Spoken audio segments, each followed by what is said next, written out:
dedicated to eastern and southern Kentucky. This is WYMT Mountain News Weekend Edition. Good evening, I'm Keaton Hall. We are tracking showers and thunderstorms across the mountains, and some are packing a punch. First Alert meteorologist Cameron Aaron joins us now. Cameron, where are the heaviest storms right now?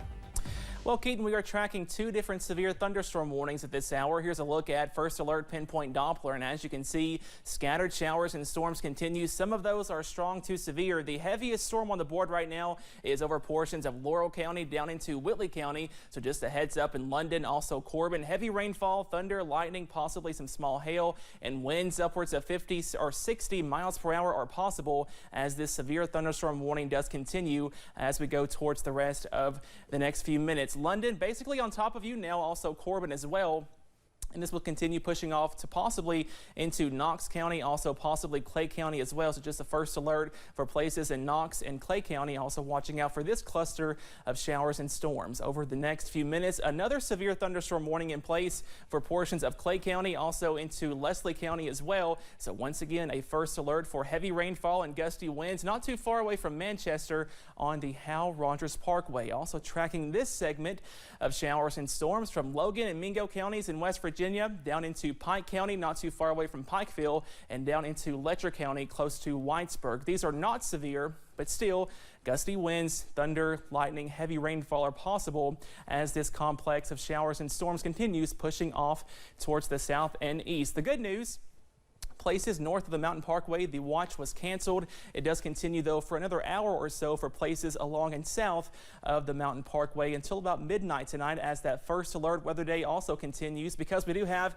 a level 2 slight risk of severe weather in place. So we are watching out for possibly a few more stronger storms as we go into tonight. Those temperatures falling into the upper 60s and lower 70s. The good news, once we get past midnight, the severe weather threat comes to a close and the forecast is looking better as we get into the rest of your work week. All those details coming up in just a few minutes. Keaton. All right, thank you, Cameron. The National Weather Service is asking folks to make sure they're prepared for severe weather. In Madison County, a glitch in the weather alert system meant no alert went out during severe weather last week. Officials with the NWS are encouraging Kentuckians to have multiple weather alerts in place to protect themselves from any issues in the future. It's important to have multiple forms of information to get these alerts. I think that's true about anything when you're talking about planning and preparing for any kind of severe weather or kind of an emergency. The issue last week in Madison County was the alert didn't go out on certain weather radios. The most recent round of storms has dealt some damage to parts of central Kentucky. Power is still out for thousands of Kentuckians, and some may be waiting days to get it restored. This is some video from Lexington area. While some downed trees fell on the streets, others fell on wire, causing entire electrical units to be tore out or destroyed. A record number of travelers on this holiday weekend, even as severe weather threatens large swaths of the country. CBS News correspondent Christian Benavides reports.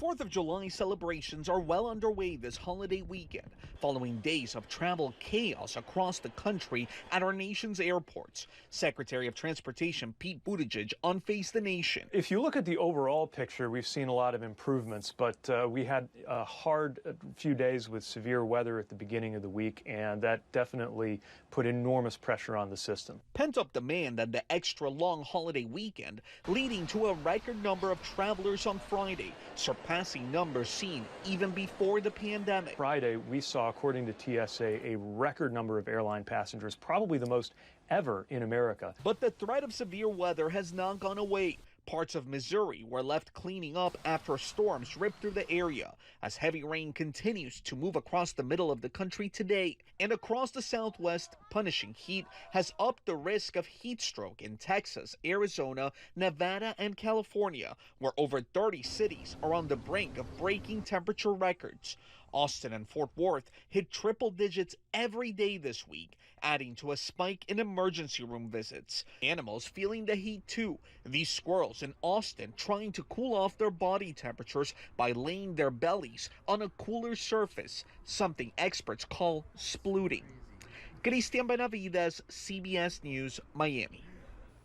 Parts of the Northeast are also still monitoring that hazy air leading to unhealthy air quality from the wildfires in Canada. And severe heat is expected to continue throughout parts of the country through 4th of July. Well, as we approach the 1-year mark of last year's flood, many eastern Kentuckians have received help from the Federal Emergency Management Agency. On Friday, Governor Andy Beshear and members of FEMA announced an alternative manufactured housing initiative in Letcher County. FEMA spokesperson Kim Fuller says the initiative is a way to help fulfill the unmet needs of those struggling and encourages those still struggling to contact their local officials. FEMA is not here just for a short period of time. We're here for the long haul. If you have unmet needs, that you're still in a temporary housing situation or you're still staying with friends, let your county executive know. Fuller says even if you're not eligible for FEMA programs, there are unmet needs programs in communities that you may still be eligible for. For more information on the latest FEMA initiative in Letcher County, you can check out our website, WYMT.com. Benny Massey Sr. died on June 28, 2023 at Jewish Hospital in Louisville, Kentucky. The people in his hometown of Lynch, Kentucky say that his contributions to the mines and the community overall will never be forgotten. The community at his church, Greater Mount Sinai Baptist Church, is coming together to remember all of the great things Massey contributed to the area. It would be impossible right now to sum up what Benny really means to us, because we're going to have to live for a while to see just the void that he's left. The funeral and visitation for Benny Massey Sr. will be Saturday, July 8th at his home church, the Greater Mount Sinai Baptist Church. Recent decisions by the Supreme Court of the United States have sparked celebration from conservatives and protests from those on the left, including criticism from the Biden administration. CBS News reporter Skylar Henry reports from D.C. One by one, the court makes decisions that they don't like. All of a sudden, the court is, a not normal court, according to President Biden. Republican presidential challengers weighed in on the wave of momentous decisions by the Supreme Court. What the Supreme Court showed is regardless of where you're born and raised, what color you are, what gender you are going to be able to have individual freedom, and that's a win for the United States of America. Last week, the High Court's 6-3 conservative majority ruled race cannot be a factor when colleges and universities consider applicants. Justices also sided with a designer who opposed making same-sex wedding websites and invalidated President Biden's student loan forgiveness program that would have wiped out nearly $500 billion in borrower debt. The majority of people that would have benefited from this student loan forgiveness are people with multiple graduate degrees. The administration said it would have provided relief for many middle-class Americans.